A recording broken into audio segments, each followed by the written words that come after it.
I'm John Wendell. I'm the art director for Forza Motorsport 2. I'm responsible for all the visuals on screen. I'm Dan Greenewalt. I'm the game director for Forza Motorsport 2. Game director is really in charge of the design of the game and the game that gets delivered. We're here today to take a look at the Forza Motorsport trailer. We had a great announce at E3, and the trailer really had a huge impact on people, and what we're here to do is to explain a little about what went into making the trailer and why it had the impact it did. We wanted to give a window into the entire game, but within 90 seconds that's fairly challenging, so we kind of just tease on a few of the features here and there, and we're going to go into a little bit more detail about some of those features here today. Start at the end, more or less. I mean, you see the climax of these cars racing to the finish line. You're not quite sure who wins because we start rewinding right before we get to the end. Start off that way, it just grabs people's attention. And we rewind time back, we reveal the car, we pull away the lighting, the textures, all the things that build this up, and kind of strip it down to its core essence, which are these design lines that designers use when they're thinking about a car design. It's a few broad strokes to really capture the essence of this vehicle and evoke this sort of passion and excitement out of people when they see these shapes.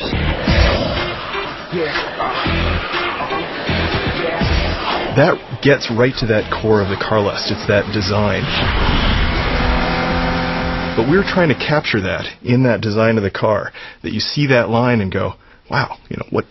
It sort of tugs at you just a little bit emotionally. You get a little bit of a feeling there, like there's something really cool going on right there. It's the same core, it's that same nugget, it's that car lust, it's the love of cars, car culture, car passion, and tells you something about the team and about the cars and about the game. This is such a cool moment in the trailer.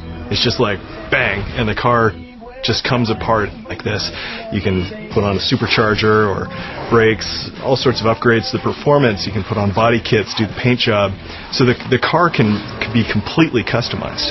And this was a real opportunity for us to kind of blow it out, get a look at all these parts that you're tuning and tweaking, engine parts, suspension parts that are all these different things that you can modify that have a real effect on the performance of the car and the physics of the car. So it's a great chance for us to kind of communicate that complexity. It's the types of customization that aren't available in any other game like this. We're back in the race now. Now we're starting to see opponents materialize on screen around the car, and this shows the online players in the race enhancing that experience. Next shot, you see the cars zipping by, and all the cars going by you really fast.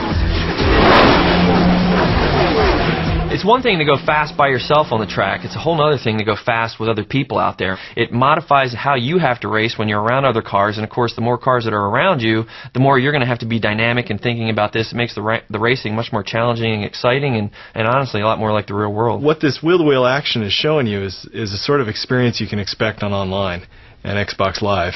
This is a true strength of Forza Motorsport 2, and where MGS in general has always been leading the way, especially in the racing titles.